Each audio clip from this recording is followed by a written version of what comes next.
Bien, le projet de loi de finances 2020 prévoit pour le budget de l'enseignement supérieur une amplification de la hausse qui a déjà marqué les exercices 2018 et 2019. Cumulés, les programmes 150 formation supérieure et recherche universitaire et 231 vie étudiante voient ainsi leur crédit augmenter d'1,8% en autorisation d'engagement, en AE, et d'1,5% en crédit de paiement, en CP. L'effort est particulièrement marqué concernant le programme 231, dont les crédits augmentent de 2,5%.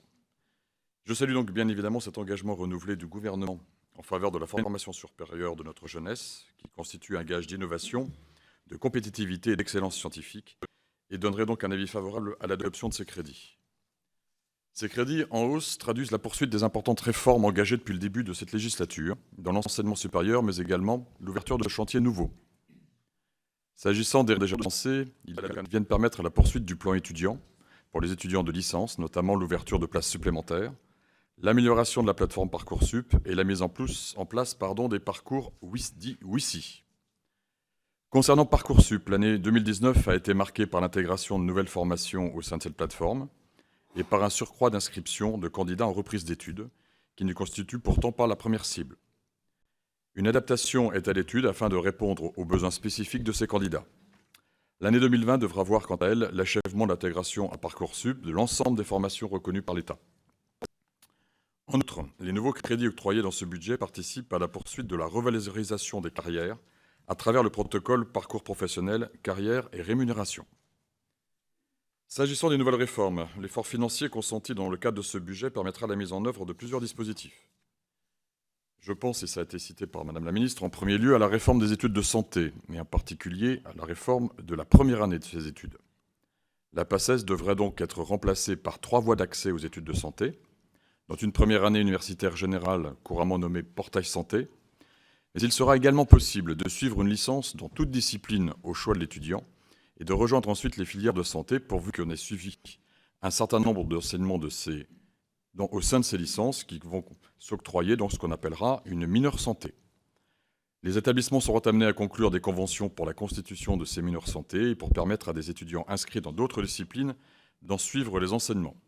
L'objectif étant multiple, comme on va le voir. En termes budgétaires, 17 millions d'euros sont prévus pour la mise en place de cette réforme, et dont 6 millions ont été déjà décaissés le 1er octobre 2019. Je veux saluer cette nouvelle organisation des études de santé, qui permettra tout d'abord de diversifier le profil des étudiants qui viendront en médecine dans les années à venir, de mettre fin au nombre d'échecs constatés en fin de PACES et à la difficulté des réorientations pour les étudiants ayant échoué au concours.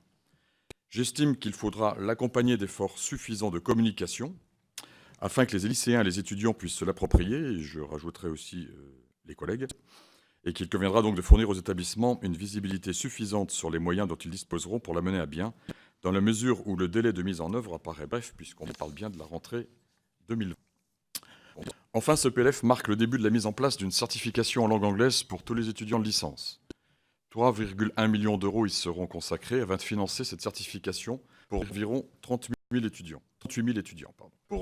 Cette certification doit progressivement être étendue à l'ensemble des étudiants pour la rentrée 2022. À titre personnel, je me félicite de cette mesure qui apparaît indispensable pour améliorer l'insertion professionnelle des étudiants, à l'international bien sûr, mais aussi en France.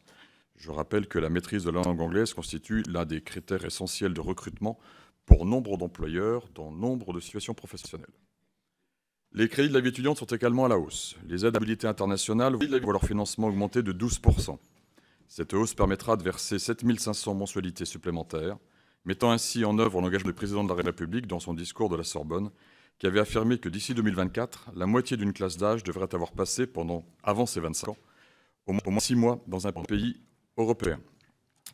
Les bourses sur critères sociaux affichent quant à elles une hausse de 46 millions d'euros de leur crédit en raison d'une augmentation prévisionnelle du nombre d'étudiants boursiers de 2,3% et d'une augmentation des bourses de 1,1%. Je tiens à souligner qu'il s'agit de la première revalorisation de ces bourses depuis 2016. Parmi les innovations de ce budget figure également l'extension du dialogue stratégique et de gestion à 70 universités, après une première phase d'expérimentation l'année passée qui, de mémoire, avait dû concerner une dizaine d'établissements. Il s'agit d'une procédure d'échange entre les établissements et leurs tutelles concernant leur budget et leurs projets stratégiques, en lien avec les priorités nationales fixées par le gouvernement. Ce dialogue vise à inciter les établissements à se doter d'une vision pluriannuelle de leur stratégie de financement, à mieux récompenser les efforts accomplis dans la construction de projets d'établissement et à encourager les établissements à élaborer des stratégies avec l'ensemble des financeurs présents sur leur territoire, notamment les collectivités territoriales, bien sûr, mais aussi les entreprises.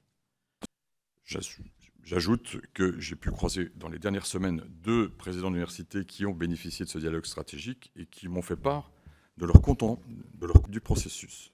Selon moi, ce nouvel exercice pourrait s'avérer en particulier très utile pour les universités de taille moyenne ou modeste, qui seront invitées à mieux mettre en avant leurs spécificités en lien avec leur environnement institutionnel, culturel et économique. Il devrait également permettre de stimuler l'interdisciplinarité au sein des établissements, les nouveaux savoirs se construisant aujourd'hui fréquemment au croisement de plusieurs champs disciplinaires. J'en viens à présent à 2 questions. Une première question porte sur la baisse des aides dans le projet de loi de finances. Destinées aux étudiants bénéficiant d'une bourse sur critères sociaux et ayant obtenu une mention très bien au baccalauréat, ces aides affichent une baisse de 12% sur leur financement, lequel passe ainsi de 39 à 34 millions d'euros. Madame la ministre, pourriez-vous nous indiquer les raisons de la baisse de ces montants? Deuxième et dernière question, j'ai participé au groupe de travail sur l'attractivité des emplois et des carrières scientifiques dans le cadre de la préparation de la fameuse loi PPR, c'est-à-dire du projet de loi de programmation pluriannuelle de la recherche. Au cours de ces travaux, effectivement, mon attention, et on en a parlé, a été attirée sur le fait que le glissement vieillesse-technicité, le fameux GVT, ne faisait pas l'objet d'un financement dédié dans les universités. Selon la conférence des présidents d'université, le montant du GVT se situerait entre 100 000 et 2 millions d'euros selon les établissements, pour un montant global d'environ 50 millions d'euros. Ce manque fait peser une contrainte sur la gestion de leur masse salariale par les établissements et les conduit en particulier à ajuster leurs effectifs, notamment par le non-remplacement de départ à la retraite, afin de préserver leur budget de fonctionnement et d'investissement. Pourriez-vous, Madame la Ministre, nous indiquer les raisons pour lesquelles l'évolution de leur masse salariale n'est pas prise en considération dans le calcul de la dotation des universités?